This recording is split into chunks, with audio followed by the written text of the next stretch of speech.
Déjà, on s'est rendu compte que être dépendant du charbon, ça avait des limites. À la fois parce que la France a toujours eu besoin d'apporter du charbon, elle n'a jamais été autonome dans cette ressource. Donc, l'avoir d'autres sources pour produire de l'énergie permet à la France d'avoir plus d'autonomie.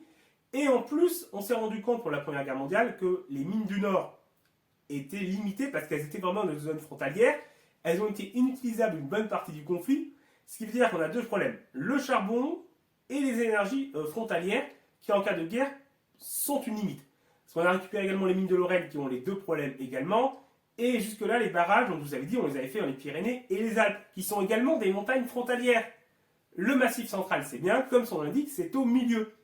Donc ces différentes raisons vont permettre et du coup pousser le développement des barrages dans le Massif central, notamment du coup le barrage de Bort-les-Orgues. Alors lui, il arrive vraiment à la fin de cette période d'entre-deux-guerres, mais les projets commencent à être étudiés des années 20.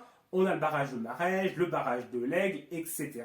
C'est l'essor du coup de ces structures-là dans cette région.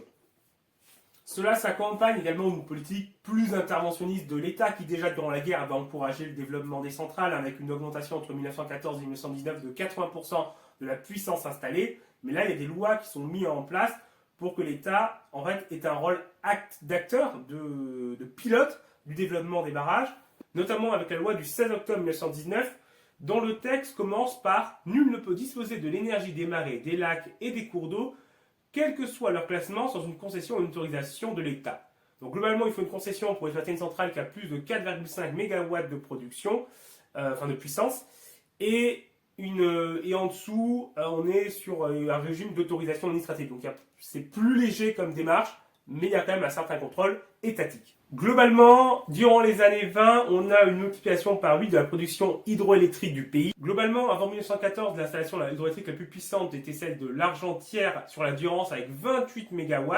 Donc ça qui avait été créé en 1909. Et alors que dans l'entre-deux-guerres, on a plusieurs centrales de grande taille, pour l'époque en tout cas, qui sont construites. Par exemple, celle d'Aiguzon avec une puissance de 53 MW. Donc ça c'est dans l'Indre, qui est créée en 1926. On a Saran à 167 MW dans l'Aveyron en 1932 et Marège avec 140 MW du coup sur la Dordogne construit entre 1932 et 1935.